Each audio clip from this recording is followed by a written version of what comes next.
Nós estamos engajados, como dizia na carta que João escreveu ao Apocalipse, especificamente uma carta dentro da carta. 7 cartas dentro de uma carta. Esta carta destinada ao pastor de Tiatira, e este é o tema do nosso sermão hoje. Carta ao pastor de Tiatira. Vamos ler o verso 18 do capítulo 2 do Apocalipse e teremos a ajuda do Divino Espírito Santo para elucidar, discorrer sobre este tema em nome de Jesus. Apocalipse 2, verso 18, o texto diz assim: Ao anjo da igreja em Tiatira escreve: Estas coisas diz o Filho de Deus, que tem os olhos como chama de fogo, e os pés semelhantes ao bronze polido. Amém. Pode se assentar, por gentileza. Nós continuamos esta leitura sistemática, ou essa leitura de uma maneira mais cadenciosa, uma maneira mais esclarecedora, podemos chamá-la de uma leitura expositiva, destas 7 cartas que João escreveu. E dessas cartas, muitas lições nós podemos tratar e tirar. Nós olhamos para elas, como eu já disse das últimas 2 vezes que nós tivemos a oportunidade de falar neste sermão, um paralelo trino. Ela é prática, ela é para a igreja do momento, ela é para Tiatira, ela é histórica, ela é para o período do ano 600 ao ano 800 da igreja, e ela também é profética, ela atinge a mim e a você. E as lições que nós tiramos destas cartas são lições muito importantes. E hoje, diante de nós, esta que é a mais longa das cartas em termos de conteúdo, em termos de quantidade de palavras. Essa carta é a mais longa delas e Cristo está tratando com essa igreja e dizendo a essa igreja que ela pode ter obras fervorosas, mas ao mesmo tempo estar perigosamente tolerando alguns erros muito infantis. E neste momento, nessa dissertação que nós faremos sobre este tema, nós vamos buscar abordar verso por verso e tentar compreender claramente o que o Espírito diz à igreja. Prestando atenção nisso, irmãos, nós olhamos para Tiatira com um olhar duplo, porque ela é a menor das cidades, a menor das igrejas, do ponto de vista geográfico, a mais simples, a mais humilde, mas é para ela que Jesus resolve escrever uma tonelada. É para ela que Jesus usa o apóstolo João para escrever muito, para falar muito com eles. E qual que é a intenção de Deus? Qual que é o segredo de Deus aqui? Eu uso a expressão que o nosso pastor já usou aqui inúmeras vezes e eu vou falar exatamente como ele diz. Não existe igrejinha. Não tem igrejinha. Não. Jesus, quando escreve essa carta enorme para uma igreja pequena, para uma pequena igreja, ele não tem para Jesus o conceito de igrejinha. A importância dessa igreja é tal qual das demais igrejas. Essa é uma igreja importante para Deus. Guarda no seu coração. Talvez a igreja que você serve, que você participa, hoje nós estamos reunidos aqui na igreja sede, que é em termos de templo, de localização, até mesmo de estrutura física, uma logística diferenciada, e alguém possa se impressionar com o que acontece aqui, e talvez na sua própria congregação, por ser uma congregação um pouco menor, em termos de espaço, em termos de localização, talvez ela esteja em um lugar de difícil acesso, que não seja de fácil acesso. Deus não está preocupado com isso. Ela é uma igreja plantada por Deus. Ela é uma igreja importante para Deus. E a mesma coisa que Deus fala aqui, Deus fala lá. O mesmo poder que cai aqui, cai lá. A mesma unção que nós recebemos aqui, vocês recebem lá, nesta igreja. Esse conceito precisa sair de nós. E quando o nosso pastor usa essa expressão, isso tem que ficar inculcado na gente. Aqui, nós percebemos uma outra coisa. Essa igreja recebe uma orientação de Deus um pouco mais longa, porque havia nessa igreja um exemplo para as demais igrejas. Nós vamos acompanhar isso em breve no texto. Deus dá essa orientação tamanha para essa igreja para fazer dela um exemplo para outras igrejas. Deus trata conosco, nos orienta de maneira didática, nos orienta na pregação, nos orienta nas revelações, nos orienta pelas escrituras. E no caso dessa igreja, para que ela fosse exemplo para outras igrejas. Veja por onde que a igreja onde você está servindo seja um exemplo para outras igrejas. Faça por onde o lugar onde Deus plantou você, que ele seja um exemplo para outras igrejas. E Deus é glorificado quando isso acontece. A igreja onde Deus nos planta precisa buscar excelência local. E a sua excelência não é baseada na igreja do vizinho. Não é baseado na igreja de outra. Nós não baseamos a excelência da igreja local em outra igreja. Nós não copiou e colou a ideia de uma outra igreja para esse. Não. Cada igreja tem, em particular, uma visão do Divino Espírito Santo sobre como ela precisa funcionar. Mas é aqui que Deus trata. Porque este exemplo para outras igrejas não é um exemplo para que ele seja mimicado, para que ele seja imitado do ponto de vista técnico. Olha, nós vamos imitar o que aquela igreja está fazendo, porque para eles deu certo. Não. É um exemplo espiritual. É um exemplo divino, é um exemplo de manifestação espiritual. É para que uma outra igreja possa olhar para o que Deus está fazendo e possa glorificar a Deus por isso. E aqui, esta carta serve de baluarte para nós. Ouvir ou ler o que Deus está dizendo a essa carta nos ajuda, nos fortalece a uma compreensão prática do que Deus quer falar conosco, como Ele falou.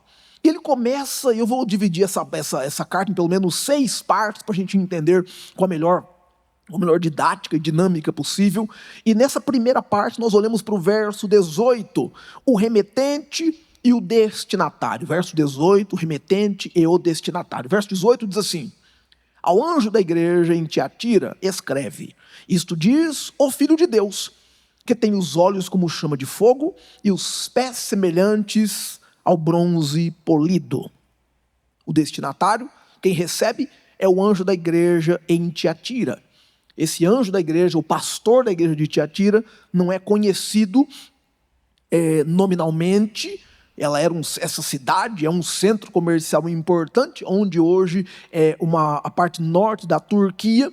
Ela era dominada por grêmios profissionais, por ambientes acadêmicos, ambientes de consulta, de troca profissional. Muitas festas, confraternizações, reuniões aconteciam nesta região, nesta cidade específica. Ela tinha um dos portos importantes da Turquia e havia uma grande pressão para que os cristãos se conformassem com a maneira de agir, de lidar, de gerenciar, de se comportar, com que estas pessoas, esses homens de negócios, essas famílias importantes que se reuniam nesta cidade, havia uma pressão para que a igreja se conformasse ou imitasse a essas pessoas. Então, ao pastor da igreja de Tiatira, que não tem um nome específico, nós temos o nome, a ideia da fundadora da igreja, mas não o pastor que recebe essa carta, este destinatário. Mas a ele, que é o destinatário, Jesus Cristo escreve através do apóstolo João.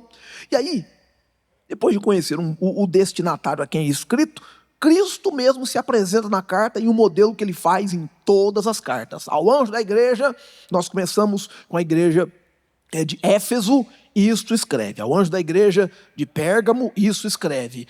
Ao anjo da igreja de Esmirna, isso escreve. E aqui ele se apresenta. Isso diz o Filho de Deus. Aqui, o título de Filho de Deus era usado pelo imperador romano. No culto ao imperador romano era dito que ele era o filho de Zeus, que ele era o filho o mitológico filho do soberano. E aí, na igreja de Tiatira, Jesus se apresenta didaticamente dizendo: isso escreve o Filho de Deus, não é o imperador. Aqui quem está falando é o Filho de Deus.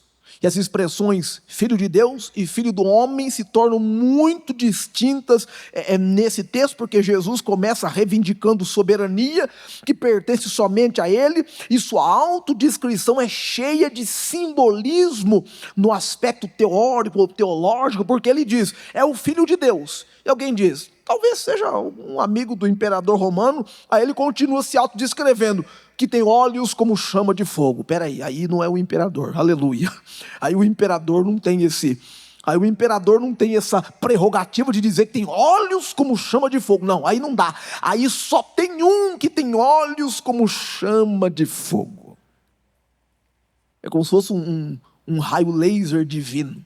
Ele diz que tem olhos como chama de fogo porque ele penetra a alma humana, ele penetra a ciência humana, o conhecimento humano, o coração humano, a mente humana. Essa é a intenção dele, e nada escapa do seu olhar. Ele vê obras boas, ele vê o pecado, e ele continua descrevendo a si mesmo. Eu tenho olhos como chama de fogo, eu tenho pés como bronze polido. Então, do alto da cabeça até a planta dos pés, ele é diferente do imperador romano. O imperador romano pode ser chamado de filho de Deus, mas ao olhar para ele você vê um homem comum. Mas Jesus se descreve nessa carta como completamente diferente. Meus olhos são como chama de fogo e meus pés como bronze polido. Nessa simbologia, Apocalipse 1 verso 15, Daniel 10 verso 6, está falando da solidez, da pureza, da força no seu caminhar. E como o bronze na época era o material mais resistente, era mais duro que o ferro, quem produzia o bronze era mais forte do que quem produzia ferro. Ele está dizendo, eu sou mais forte que o pecado, eu piso, meus pés são como bronze, eu piso sobre o pecado, eu piso sobre a iniquidade e ela não me afeta. Alguém pode dizer aleluia por isso? E uma aplicação importante, quem envia essa mensagem é o Cristo vivo e poderoso, e o Cristo vivo e poderoso, o Cristo soberano, ultrapassa o poderio dos imperadores antes e depois dele. É aqui que surge uma reivindicação, a aceitação dessa mensagem. Essa a aceitação dessa mensagem vem para que a igreja seja impressionada por aquele que escreve.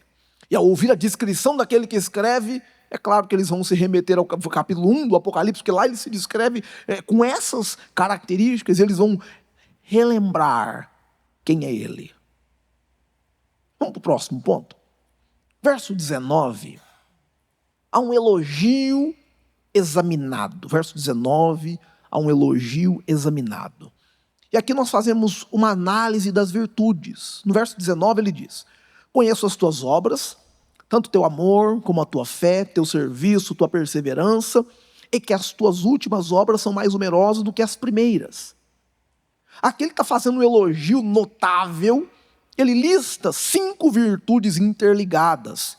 E uma teologia sistemática pode ajudar a gente a entender estas virtudes, não como ações isoladas, mas como um orgânico da vida cristã. Nós começamos com obras. Conheço as tuas obras. Esse conhecer é o epignosis, é conhecer por dentro, examinar por dentro, examinar de maneira didática. Eu conheço as suas obras de uma maneira que ninguém conhece. Talvez se você disser para alguém, olha, eu conheço as suas obras, você vai conhecer a aparência das obras, porque você vai conhecer o que apareceu. Mas ele conhece o motivo pelo qual a pessoa fez a obra, ele conhece a razão pelo qual a pessoa fez a obra, ele conhece o método com o qual a obra foi feita. Ele diz, eu conheço as suas obras, eu conheço plena e didaticamente as suas obras. Essas expressões concretas de fé são literalmente as obras. Como a fé é ensinada teologicamente em Tiago 2,17, não é a obra sem fé, mas é a obra por meio da fé. Não é uma obra necessária para a salvação, mas é uma obra resultante daquele que foi salvo e pode produzir boas obras.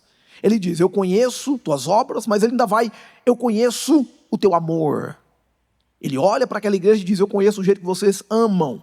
E aqui é o ápice da vida cristã se cumprindo. 1 Coríntios 13:13, ele diz, e o maior destes é o amor.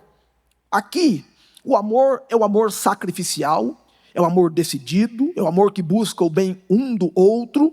Uma igreja pode ser ativa e não ser amorosa. No caso dessa igreja, ela é tanto uma igreja ativa quanto amorosa. Uma igreja com muita atividade, mas uma igreja acolhedora, uma igreja que tem carinho. E ela busca o bem um do outro. Como a igreja de Éfeso tinha essa característica, embora tenha deixado o primeiro amor. Mas Tiatira tem ambas as coisas. Tem amor e tem este carisma, essas atividades, essas obras. Em terceiro, Jesus diz, eu conheço a sua fé. Esse pistis, ou pisteo, que a gente chama no grego, fé, está lidando com, além de crença intelectual, é fidelidade, é confiança ativa, é a raiz que sustenta o amor e as obras. A gente só ama porque a gente tem fé, e a gente só faz obra através da fé. Jesus está dizendo, conheço a sua fé, conheço a confiança que você tem em mim. Não é intelectual, não. Vocês não precisam dessa intelectualidade, mas vocês acreditam de maneira fiel, vocês confiam em mim. Em quarto, Jesus elogia o serviço, e a palavra serviço, literalmente aqui é diaconia. Eu reconheço, ou eu conheço a sua diaconia.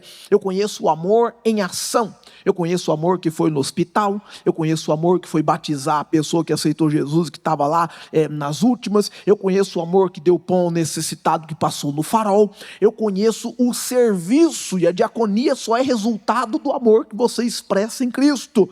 Esse amor é o ministério ao outro, é o serviço ao próximo. Pastor, o que é diaconia? Diaconia é levantar no metrô e dar lugar a quem chegou.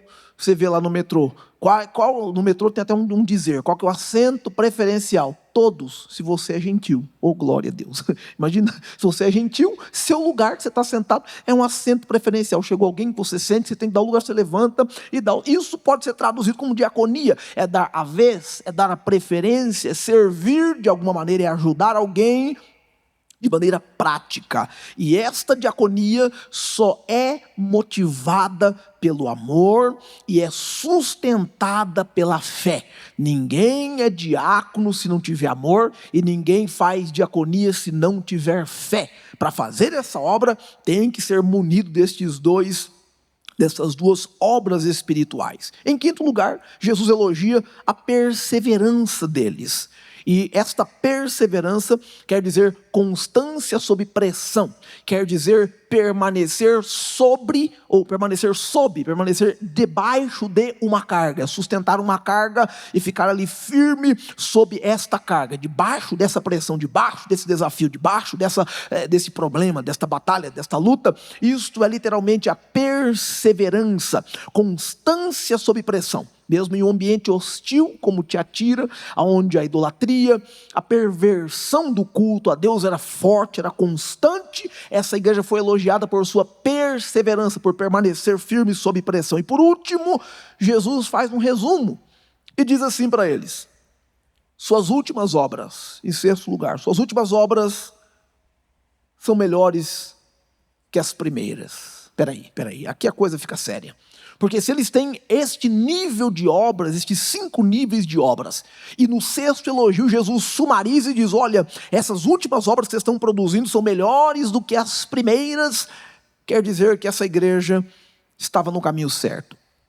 Quer dizer que eles estão produzindo pela fé e para a fé. Quer dizer que eles estão andando em uma linha, estão andando por um caminho de espiritualidade plena. Eles não estagnaram, eles continuaram crescendo e aumentando em maturidade, produtividade espiritual. Isto é saúde nessa igreja, um sinal de saúde pleno nessa igreja. E esse aqui é o retrato de uma igreja vibrante. É o retrato de uma igreja produtiva, uma igreja animada. No entanto, preste atenção, que Jesus avisou que o olhar dele é como chama de fogo. Ele vê além da aparência.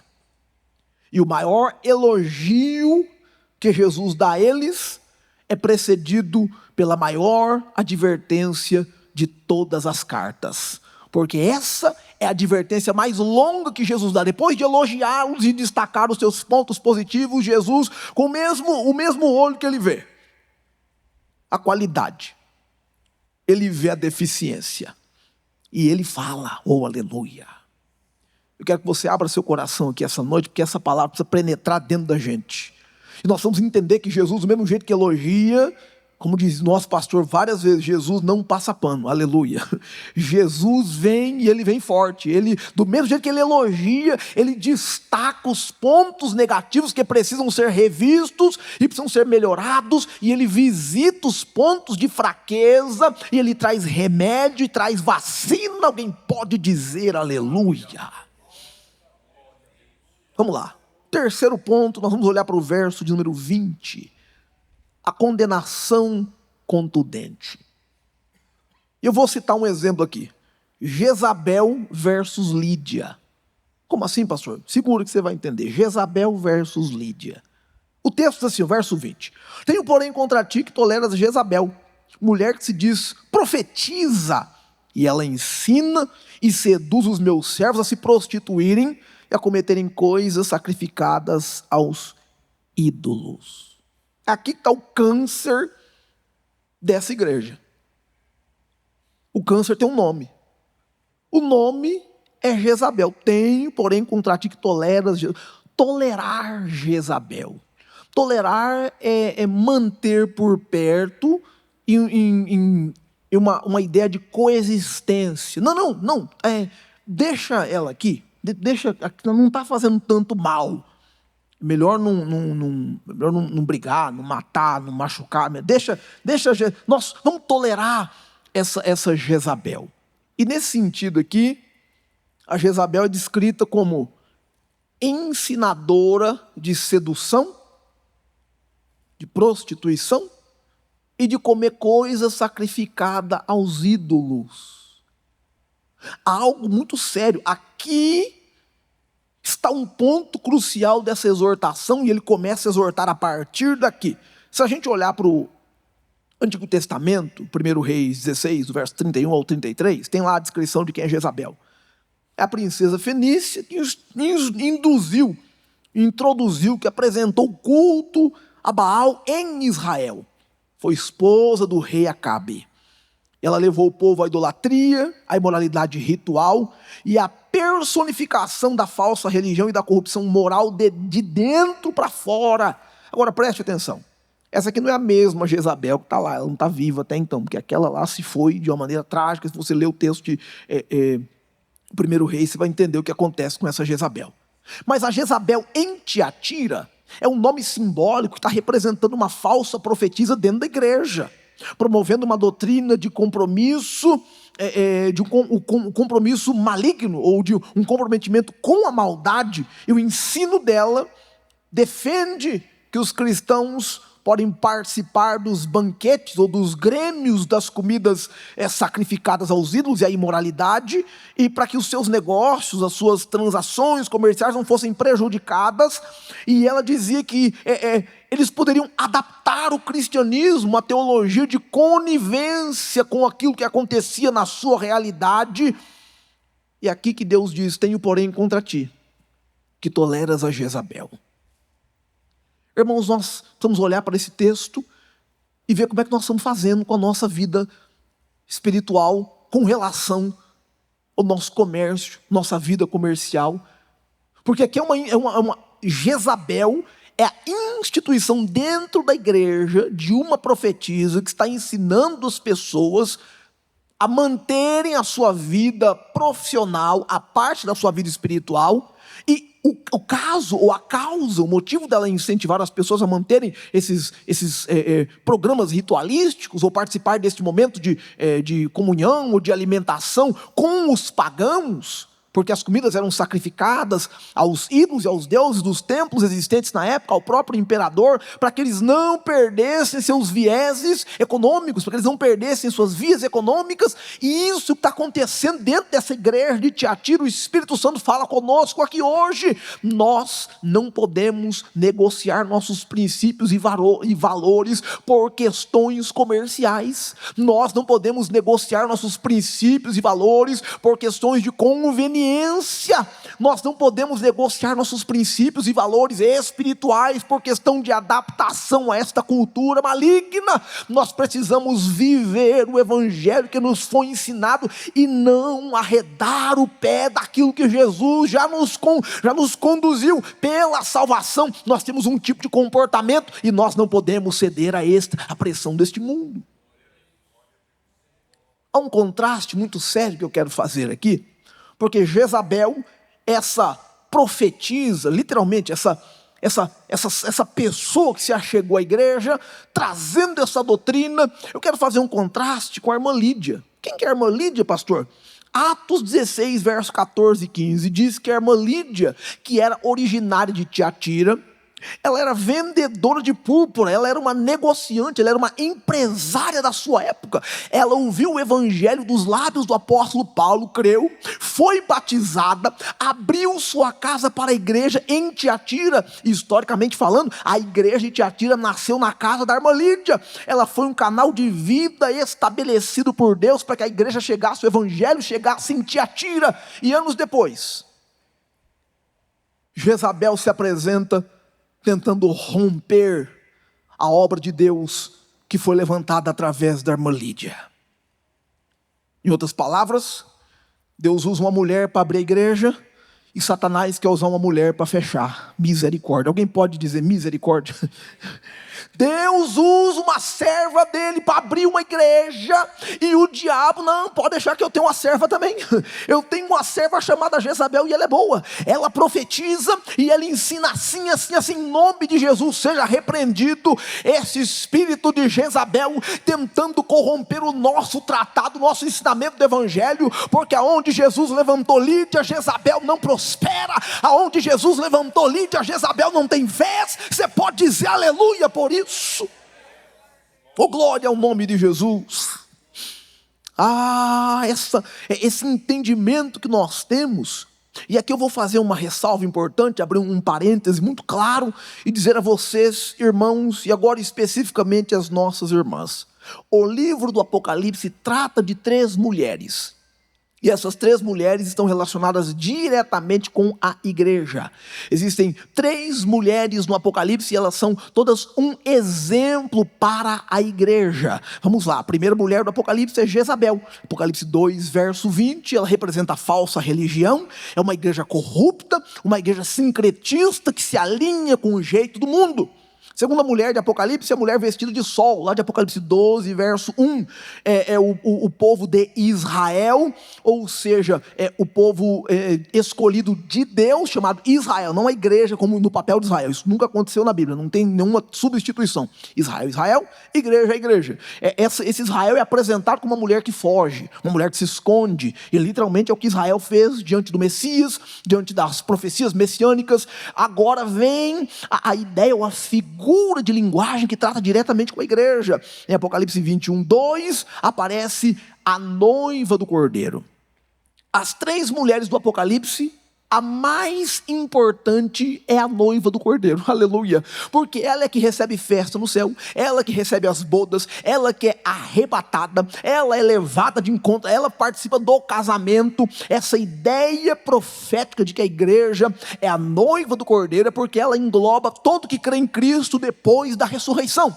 Se Israel crê em Cristo depois da ressurreição, todo israelita que crê em Cristo é a igreja, e a igreja é a noiva do Cordeiro. Vamos lá, mulheres de Deus em nome de Jesus. Há uma responsabilidade dada nesse texto a vocês. Recebam essa palavra em nome de Jesus Cristo. As senhoras não são Jezabel, aleluia. Vocês não são. O espírito de Jezabel é repreendido sobre vocês em nome de Jesus. Vocês não são encrenqueiras, vocês não arrumam confusão, vocês não têm perversão, vocês não estão alinhadas com os papéis do mundo, vocês não estão chamadas para viver com esse mundo, vocês não fazem convênio entre o mundo e a igreja, vocês não são Jezabel, vocês não são a mulher vestida de sol, vocês não fogem, vocês não são Israel desconvertido, não, vocês são noiva do Cordeiro, vocês são igreja de Jesus Cristo, vocês são servas de Deus, usadas na figura de linguagem mais importante da Bíblia, o casamento do esposo com a esposa, o casamento de Cristo com a igreja. Então recebam essa palavra poderosa essa noite, que este espírito maligno de Jezabel não vai pegar vocês, vocês são servas de Deus, aleluia. Tiatira estava tolerando o espírito da Jezabel no meio da comunidade, no meio da igreja, e nós precisamos entender essa verdade, porque a partir daqui, no verso 21 ao 23, Deus dá uma série de julgamentos. E eu divido esse do 21 ao 23 como um terceiro ponto dessa mensagem, que é o chamado ao arrependimento e juízo declarado. Preste atenção no que acontece a partir do verso de número 21 ao verso 23. O texto diz assim, ó: dei-lhe tempo para que se arrependesse. Ela, porém, não quer se arrepender. Eis que a proposto de cama, e aos que cometem adultério com ela, trarei grande destruição. Aqui nós compreendemos que Deus está falando com essa Jezabel e com essa parte da congregação que estava abraçando os ensinamentos dessa Jezabel, desta profetisa que tem levado essa falácia, tentado induzi-los a ter este conluio com o mundo. E aqui se manifestam pelo menos três coisas importantes. Primeiro, a longanimidade de Deus, porque no verso 21 o texto diz: dei-lhe tempo. Deus sempre dá tempo. Deus sempre traz uma palavra de juízo com tempo. Deus sempre traz uma palavra de conserto com tempo. Deus sempre fala com a gente com tempo.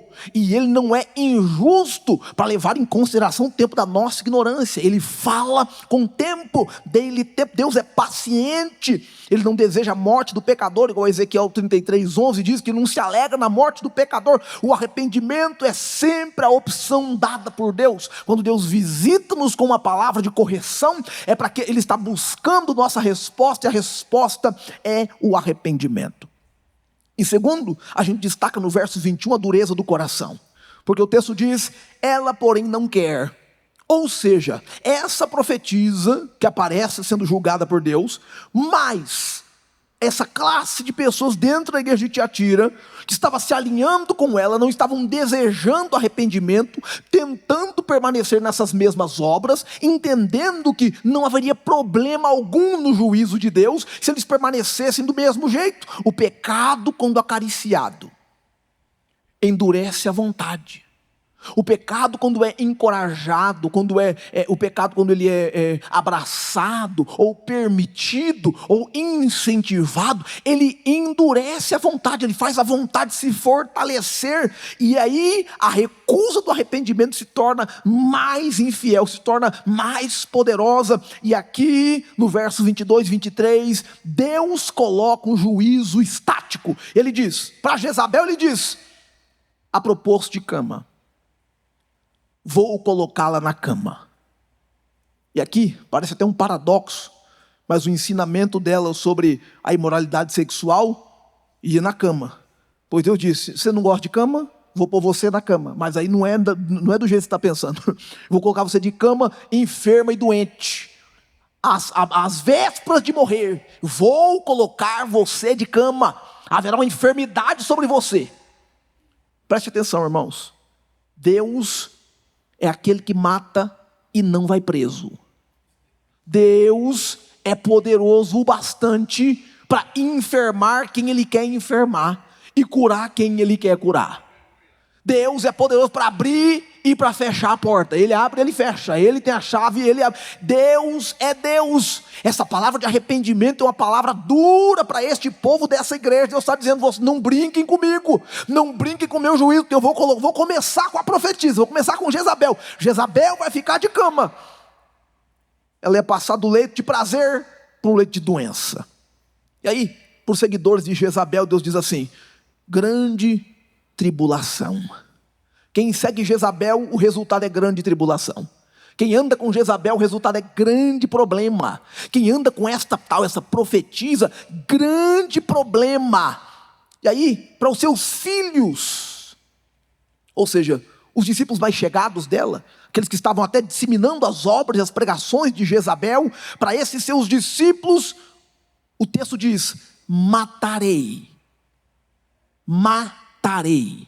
Deus está dizendo que vai tirá-los de circulação, vai tirá-los do meio da igreja, vai limpar a sua congregação dessas pessoas que estão caminhando com essa obra. Ou seja, eu vou paralisar Jezabel, eu vou neutralizar os seus simpatizantes e eu vou eliminar os seus fiéis filhos, os seus fiéis seguidores.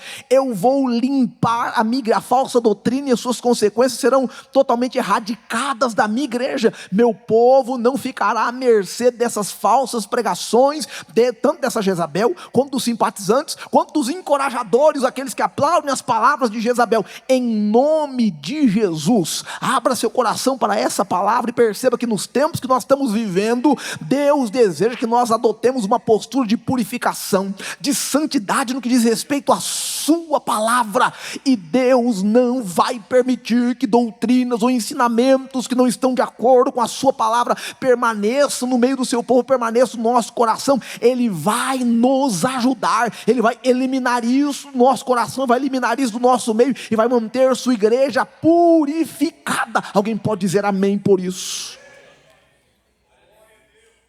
Verso 23, há um propósito de juízo, porque no verso 23 o texto diz: todas as igrejas saberão que eu sou aquele que sonda mentes e corações. Meu Deus! No verso 23 Deus está dizendo: este juízo que eu vou fazer aqui em Tiatira é para todas as igrejas saberem que eu sou aquele que sonda mentes e corações. Todas as igrejas que estão recebendo suas cartas vão saber o que eu fiz aqui em Tiatira. O juízo que eu pus aqui, a ordem que eu coloquei aqui vai chegar em todo canto. Eles vão saber que eu sou o Deus verdadeiro, e que se essa igreja está me servindo de verdade, o testemunho dela vai se espalhar, que Deus cuidou dessa igreja, que Deus purificou essa igreja, que Deus fortaleceu essa igreja, que Deus limpou essa igreja. Alguém pode dizer aleluia por isso? Em resumo, é Deus quem limpa a igreja. Pastor não limpa a igreja. Não, irmãos, eu vou fazer uma limpeza aqui. Não, irmão, você não limpa nada. Eu não limpo nada. Não, pastor, deixa que eu vou limpar. Me coloca lá que você vai ver se eu não vou limpar essa igreja que vai. Não faz isso não. A gente não limpa a igreja. Quem limpa a igreja é Deus. É Jesus que limpa, é Jesus que põe ordem na casa. E a gente vai e fala a palavra e Jesus arruma a casa. Alguém pode dizer aleluia? Meu papai, pastor Jeremias, sempre me ensinou: meu filho, a gente não limpa peixe, a gente só pesca. Glória a Deus. Você só pesca o peixinho, pesca aquele que está, traz ele, pesca ele, e aí Jesus limpa, Jesus que faz uma limpeza nesse peixinho. Então perceba que esta palavra vem, e logo em seguida, no verso 24 ao 25, esse é o quinto ponto dessa mensagem. Eu entendo que Deus traz um alerta para a igreja fiel. No quarto ponto, ele fala diretamente com Jezabel, seus seguidores e simpatizantes. Mas no quinto ponto, é um alerta aos fiéis sobre as profundezas de Satanás. Meu Deus, pastor, olha o que o texto diz. Verso 24 e 25 de Apocalipse 2. Digo, porém, a vós, demais, que estão em Tiatira, que não arrependestes. Ele diz: os profundos segredos de Satanás. Irmão, isso é muito sério. Isso é muito forte. O verso 25 ele diz: então somente conserva o que tendes. Vamos parar para analisar o que Jesus está dizendo aqui? Vamos começar observando essa fala. Os profundos segredos de Satanás. Irmão, Satanás tem segredo? Tem. Ele tem mistério? Tem. O mistério de Satanás, ele tem segredos, ele tem coisas profundas. tem coisas ocultas, ele tem estratégias profundas, ele tem estratégias ocultas, e Deus está dizendo para essa igreja que essa expressão, os profundos segredos de Satanás, revela a natureza dessa falsa doutrina que está sendo levantada no meio deles. Não é um erro simples, não é um erro de interpretação bobo, não é um erro de, olha, trocou uma preposição por uma conjunção, em vez de para ficou por. Não, não é isso não. É um ensinamento que se vendia como conhecimento profundo, porque aqui a palavra gnosi é conhecimento profundo. Ela sugeria que a pessoa que abordasse essa doutrina, ou esses profundos segredos, poderia ter uma liberdade superior, poderia ter uma santificação mais profunda, se envolvendo com as práticas pagãs, mas permanecendo santo de alguma maneira milagrosa, se envolvendo com esse pecado, mas permanecendo por dentro, preservado. Isto era mentira do diabo.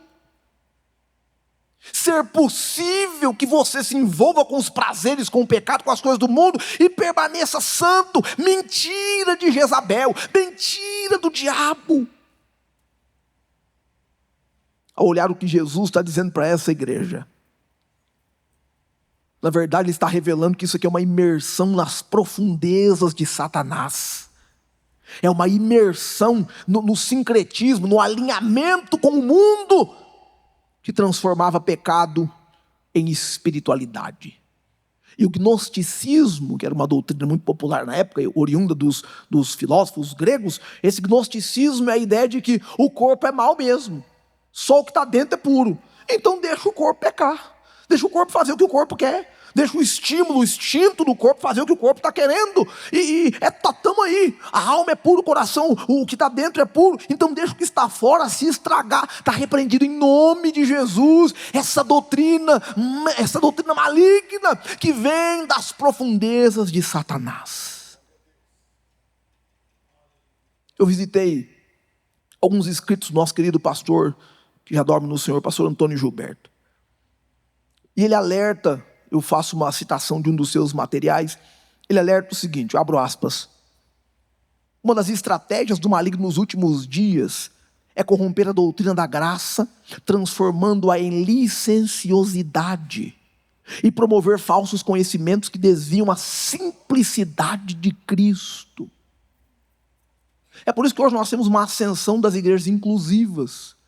Essas igrejas inclusivas são criadas para incluir as pessoas que querem continuar pecando, mas dizer que estão salvas. Querem continuar em suas práticas pecaminosas e negativas, mas clamar e dizer que são salvas. Na última semana viralizou um vídeo de uma dessas pregadoras, os irmãos já sabem de que eu estou falando, uma dessas pregadoras dessa teologia inclusiva, e ela clama em alto e bom som que a graça de Deus me preserva para continuar nesta prática homossexual. É quem eu sou, a graça me preserva para fazer isso, e eu estou salva. Não, não e não. 1000 vezes não. A graça de Deus nos libertou para que nós saíssemos do mundo do pecado, da prática pecaminosa por completo, e fôssemos libertos em nome de Jesus. Não existe licença para o pecado, não existe licença para práticas malignas. Em segundo lugar, há um mandamento para os fiéis, porque Jesus tecnicamente diz: não porei outra carga sobre vós. O texto diz: não porei outra carga sobre vocês, ou não farei pesado isso sobre vocês. Ou seja, Cristo não está exigindo dos fiéis um novo legalismo, ou uma nova renovação de seus votos, no que diz respeito ao novo evangelho que essa pessoa está pregando, essa Jezabel está falando. Cristo está dizendo para eles: conserva o que vocês têm, conserva o que vocês receberam. O que você recebeu? Você recebeu graça do evangelho da cruz, você recebeu salvação porque creu que Jesus morreu por seus pecados e ressuscitou ao terceiro dia. Você recebeu regeneração porque Jesus te provou que é possível ser liberto do pecado, do vício, da mentira, das coisas erradas. Você recebeu santificação porque a impureza que vivia dentro de você saiu, e quando você peca você se entristece porque a impureza não vem de Deus e a santificação provém dele para a salvação. Aleluia. A ordem é segurar com firmeza essa doutrina. Manter o amor genuíno, manter a fé pura. Oh, aleluia. A mesma fé que ele elogiou lá no verso 19. Esse discernimento espiritual é vital para esse momento, porque nem tudo que se vende como profundo, olha que coisa profunda. E eu até fiquei preocupado um dia, porque o irmão brincou comigo: irmão, olha que mensagem profunda. Eu falei: não, irmão, não, deixa isso aí para lá, deixa esse negócio para lá. Tem gente que cava tão fundo. O irmão pregou tão profundo que foi lá e encontrou enxofre. Foi fundo demais, encontrou, foi para outro canto. Não, irmão, um negócio muito profundo, não precisa não. O evangelho é só o que está aqui, não tem nada mais, não tem nada novo, não tem nada maravilhoso que surgiu agora. O evangelho é só o que Jesus falou, é só o que a escritura traduziu, e baseado nisso nós somos salvos do pecado. Alguém pode dizer aleluia? Oh, glória ao nome de Jesus, glória a Deus. Nós vamos agora para o sexto ponto dessa mensagem, porque aqui do verso 26 ao verso 29, aleluia, há uma sequência de promessas dadas ao vencedor. E Jesus segue o padrão da carta, porque ele começa se apresentando, ele começa falando com o anjo da igreja, se apresenta, ele traz literalmente uma série de elogios, ele traz um confronto com as partes negativas que ele precisa adereçar, e aí ele começa a trazer uma promessa especial, porque o evangelho é um evangelho de promessas, não é um evangelho só para esta vida, mas é um evangelho para a eternidade. E aqui ele começa a fazer promessas. O sexto ponto, as promessas ao vencedor. E nós vamos fazer aqui uma exegese expositiva de Apocalipse 22, versos 26 ao 29, porque o texto diz: ao vencedor que guardar até o fim as minhas obras, eu lhe darei autoridade sobre as nações, oh glória, e com um cetro de ferro as regerá e as reduzirá a pedaços, como se fossem objetos de barro. Assim como também recebi do meu Pai, dar-lhe-ei ainda a estrela da manhã. Quem tem ouvidos ouça o que o Espírito diz às igrejas. Esta sessão aqui é literalmente o clímax dessa carta, porque depois desse alerta contra a sedução de Jezabel, Cristo está se dirigindo ao fiel que venceu a pressão para se conformar. E essas promessas são de uma riqueza tão profunda, uma riqueza tão extraordinária, que ela exige uma análise cuidadosa desse texto de maneira original. Vamos lá no verso 26. Aparece a condição e a primeira promessa. A condição a tradução interlinear e o que vence e o que guarda até o fim as obras minhas, darei autoridade sobre as nações. Condição e primeira promessa. O que vence, oh aleluia, o que vence. Alguém aqui quer vencer? Quem quer vencer? Eu posso ver você, eu quero vencer, hein? Amém, amém. Irmão, nós não vencemos a nossa força.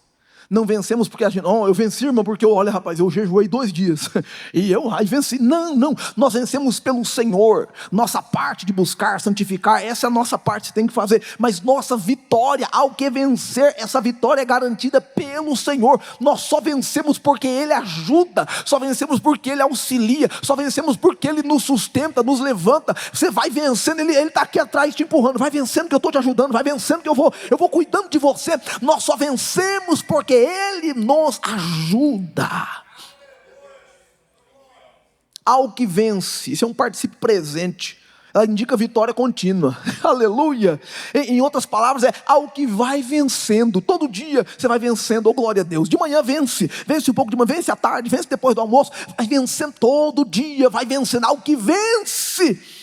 E aqui não é um evento único, mas é uma perseverança ativa contra o pecado. Ele vence hoje, ele vence amanhã, ele vence. E você só vence porque Jesus te ajuda.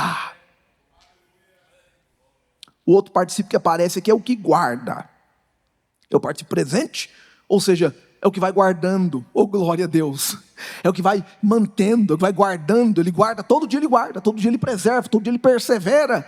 E esse texto está dizendo que não é um vencedor que apenas crê em Cristo e deixa a sua vida seguir, mas todos os dias ele pratica essas obras elogiadas lá no versículo 19. Então ele é o que vence, ele é o que guarda, todo dia ele vence, todo dia ele guarda pela ajuda de Cristo. E o texto diz, com uma promessa de autoridade, o texto diz assim, ele dá o direito de governar ou de ter autoridade sobre as nações. Primeiro, é uma condição dupla.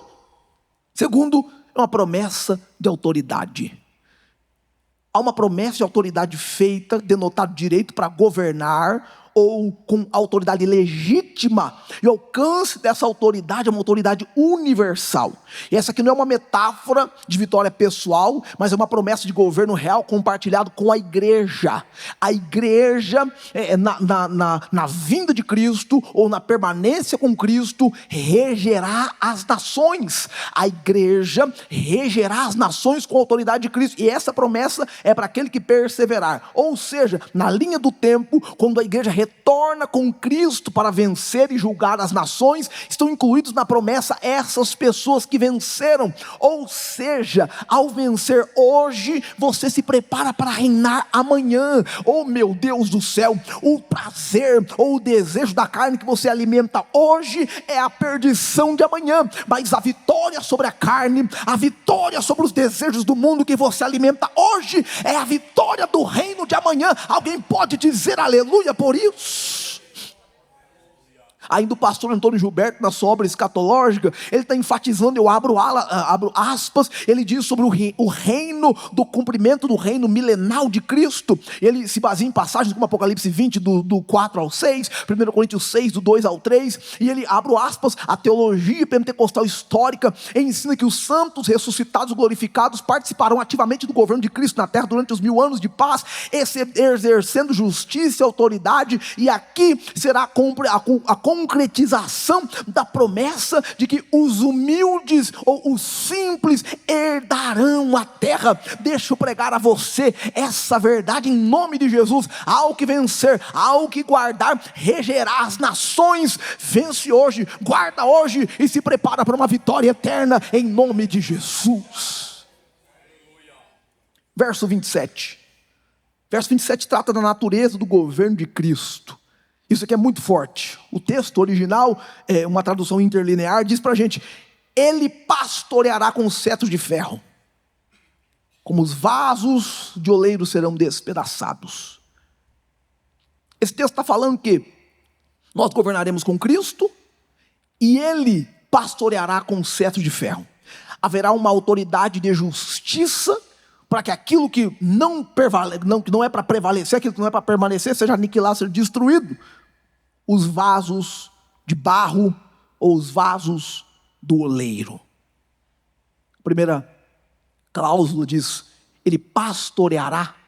E aqui é um verbo que está indicando guiar, reger como um pastor, mas também pode dar a ideia de disciplinar, já que a expressão vara de ferro, o cetro de ferro é usado. Então o governo dos santos não é um governo arbitrário ou um governo marcado pela democratização.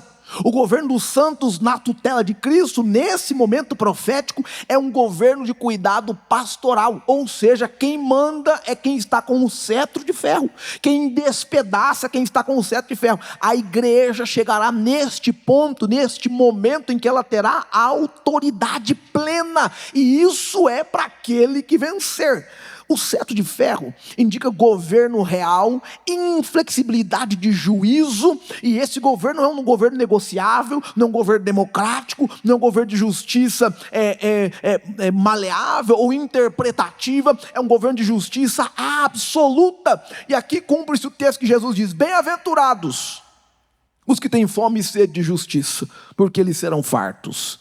Irmãos, nossa preocupação com a justiça dos tempos atuais, porque ao olhar os jornais ou as páginas de notícia, você vê injustiça mundo afora. Não é só o Brasil que vive uma página de injustiça em muitos seus aspectos, em todos os âmbitos de sua existência. Não é só o Brasil, em vários lugares do mundo a injustiça impera, mas o texto diz que aquele que vencer estará ao lado de Cristo, reinando com uma justiça inflexível. Ou seja, a justiça de Cristo prevalecerá. A injustiça dos homens, a injustiça do pecado, a injustiça do diabo, tudo será aniquilado na justiça de Cristo. E aqui está a nossa esperança. A minha esperança está em Cristo. Eu sou cidadão, eu voto, mas minha esperança está em Cristo. Eu sou cidadão, eu fico preocupado com a minha realidade, mas minha esperança está em Cristo, porque naquele dia haverá uma justiça plena e uma justiça irrevogável. Cristo será o juiz de todos. Alguém pode dizer amém por isso?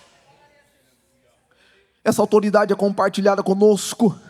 E o texto ainda diz que como os vasos de oleiro são despedaçados, ela está ilustrando a figura de uma decisão de governo que vem de Cristo, com autoridade para desfazer e para refazer. Não é uma autoridade compartilhada com o poder balanceador. Não vamos dar uma oportunidade para aquele que fez o mal, ou para aquele que promoveu o mal, para ele se explicar. Não, nesse caso é justiça reta, justiça plena, o prevalecer do bem absoluto. O mal não terá chance, e é isso que deve confortar seu coração. Um dia o mal não vai ter mais chance, um dia o mal não vai resistir, um dia nós chegaremos ao ponto que a justiça de Deus prevalecerá, e essa justiça é perfeita, essa justiça é eterna, essa justiça é grandiosa. Diga aleluia por isso, aleluia.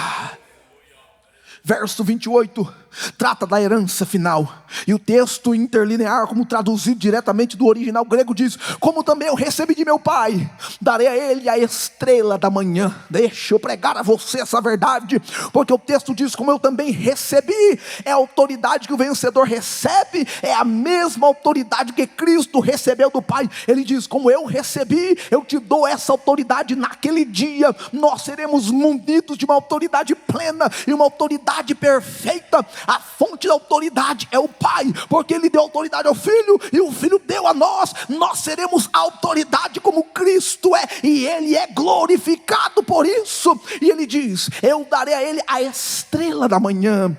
Se nós observarmos Apocalipse 22, 16, ele diz assim para nós: eu sou, aleluia, eu sou a resplandecente estrela da manhã. Peraí, pastor, como é que ele diz que vai me dar a estrela da manhã? Se ele é a estrela da manhã, ele vai se entregar, se revelar a nós de maneira tão plena, que nós o conheceremos de maneira didática, de maneira perfeita. Ou seja, nós seremos um com Cristo em pleno conhecimento e conexão. Ele se entregará a nós nos entregaremos a Ele, nós seremos conectados, nós seremos um só, e o mesmo poder que está em Cristo estará em nós, a mesma graça que flui de Cristo fluirá através de nós. Nós estaremos um com Ele para sempre. É aqui que se dá o casamento da noiva, da esposa do cordeiro com o cordeiro. Este casamento indica uma união plena, completa e perfeita com Cristo. E é aqui que eu prego a você: se você está alinhado com Cristo hoje, você estará alinhado com Ele para sempre. Se você está salvo em Cristo hoje e permanecer, você estará na eternidade com Ele, e será um com Ele diante do Pai. Nós não faremos mais parte dessa natureza pecaminosa, dessa natureza negativa. Nós estaremos em perfeita harmonia com Cristo, e Ele será glorificado através de nós, e nós o glorificaremos diante do Pai. Vai ser maravilhoso, vale a pena perseverar para receber este momento, aleluia, aleluia. Essa estrela da manhã é um título escatológico de Cristo. Ela indica o fim da noite de tribulação, ela indica o fim da noite de dores, de sofrimentos. A resplandecente estrela da manhã, a resplandecente estrela da manhã indica que Cristo brilhará sobre nós, que o sol da justiça brilhará sobre nós eternamente. Haverá uma luz infinita, é a vitória final. E no verso número 29, o texto diz: quem tem ouvidos para ouvir, ouça o que o Espírito diz à igreja. Alguém pode ouvir o que ele está dizendo essa noite? Alguém pode abrir o coração? Porque essa fórmula se repete carta após carta, porque ele quer que você ouça o que o Espírito está dizendo a você. Ele quer que você se conecte com essa informação. Guarde essa informação no coração, porque ele fala fala diretamente conosco através desta palavra. Ele se informa, ele se apresenta, ele se dedica a escrever para mim e para você, dizendo: isto diz aquele que tem os olhos como chama de fogo, isto diz aquele com os pés de bronze. Eu conheço tua fé, conheço a obra, conheço teu trabalho, conheço teu amor, conheço as obras que você tem feito. Eu tenho uma exortação: abandona Jezabel, deixa os ensinos dela, porque eu vou te visitar e eu vou te levar para mim, e você será um comigo. Você regerá as nações, eu vou me entregar a você como o Pai me deu, toda autoridade e poder. Ouça o que o Espírito diz à igreja. Você pode dizer a palavra aleluia aqui essa noite. Autoridade de governo no verso 26, poder de julgamento no verso 27, plenitude de Cristo no verso 28, e a advertência final no verso 29. Ouça o que o Espírito diz à igreja. Essa carta vem para que nós entendamos que Cristo é o juiz que vê as coisas. É a carta que vem para que nós entendamos que Ele vê nossas obras, nosso zelo. É a carta que vem para nos admoestar do perigo sutil, mas um perigo que vem de dentro. E é uma carta que prova para nós, os fiéis nele, que nós estamos guardados em sua presença, em sua poderosa palavra. E que aquele que vencer, oh aleluia, aquele que conservar, que guardar essas coisas, receberá uma recompensa gloriosa. E o resumo dessa recompensa é o próprio Cristo. Meu Deus, se você está preocupado com a coroa, fique à vontade, não tem problema, a coroa é muito bonita. Se você está preocupado com as ruas de ouro, amém por isso, fique preocupado, deseje as ruas de ouro, mas a maior recompensa do Apocalipse é o próprio Cristo para a igreja. É o próprio Cristo para a igreja, porque ouro e as coisas relacionadas com o que nós temos na terra são a visão de que João teve das recompensas com uma perspectiva humana, e elas estão descritas neste livro para nos dar a impressão, para nos dar a conotação de como elas se revelarão no céu. Mas Cristo é o mesmo, Cristo é perfeito, Cristo é único. E quando Cristo diz: eu sou a sua recompensa, eu sou o que eu vou me entregar a você, eu sou o seu galardão, aí a coisa fica boa. Alguém deseja Cristo? Alguém deseja Cristo ao final de tudo? Alguém deseja Cristo? Grande é o nome do Senhor neste lugar. Nós recebemos essa palavra do Divino Espírito Santo. Nós reinaremos com Cristo, seremos um com Ele. E essa palavra é aqueles que vencerem. E Ele vai nos ajudar a vencer. Você pode dizer aleluia por isso. Fique de pé comigo, por favor. Nós vamos elevar a Deus uma palavra de oração. Porque o Espírito Santo, ao falar conosco, deseja que nós tenhamos total compreensão do que Ele está dizendo. Ele deseja que nosso coração se abra para Ele de maneira plena. Que nós possamos, com sinceridade, receber a sua admoestação, receber o seu chamado. Oh, aleluia! Oh, aleluia! Por alguns instantes eu queria que você fechasse os seus olhos, fizesse um breve exame no seu coração. Examine duas coisas. Examine primeiro, como é que está a sua relação com o Evangelho e o ambiente onde você está inserido, colocado. Será que neste ambiente você tem representado o Evangelho? Ou será que neste ambiente as doutrinas desta profetisa chamada Jezabel, que estão tentando convencer, que está tentando convencer os servos, os filhos de Deus, a se comportarem com o mundo, como o mundo, será que essa doutrina está se apegando a você? Será que essa doutrina está fazendo parte do seu dia a dia, do seu contexto? Será que essa doutrina está te influenciando de alguma maneira? Examine aí, oh aleluia, porque o Espírito Santo vem com um remédio para você aqui essa noite, vem com um remédio para mim, há um remédio sobre mim, sobre você aqui essa noite, para nos livrar disso e nos dar vitória, vitória, vitória, vitória sobre este mal, aleluia. Oh grande Deus. E eu sugiro você examinar uma segunda coisa. Examine a palavra que o Espírito Santo tem falado ao seu coração nestes dias.